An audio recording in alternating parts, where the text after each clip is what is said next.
আমার ভিডিওতে তোমরা প্রায়ই দেখবে প্লেটটাকে খাবার দিয়ে সুন্দরভাবে সাজানোর চেষ্টা করি আমি, কিন্তু ওইটা শুধু ছবি আর ভিডিওর জন্য। পুরোটা খেতে পারবো না বলে এঁঠো করার আগে ওই প্লেট থেকে কিছুটা খাবার হয় বাবা বা মা বা ভাইয়ের পাতে চলে যায়। সুতরাং ওইরকম সাজিয়ে গুছিয়ে খাওয়া হয় না। কিন্তু যদি এইভাবে কেউ সাজিয়ে খাবার পরিবেশন করে আমার দারুণ লাগে। এই ভেজ থালিটা খেয়েছিলাম বকখালির বালুটোর ট্যুরিজম প্রপার্টিতে। থালিতে ছিল গরম ভাত, ঘি, লঙ্কা, নুন, ঝুরি আলু ভাজা, বেগুন ভাজা, আলু পোস্ত, ডাল, আলু পটল, স্যালাড, চাটনি, পাঁপড় আর রসগোল্লা। আলাদা করে আমরা মুরগির লাল লাল ঝোল আর সর্ষে পমফ্রেটও অর্ডার করেছিলাম। প্রত্যেকটা রান্না দারুণ ছিল।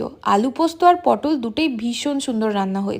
চিকেনের ঝোলটাও খারাপ নয়। মন জিতেছে এই বিরাট সাইজের পমফ্রেটটা।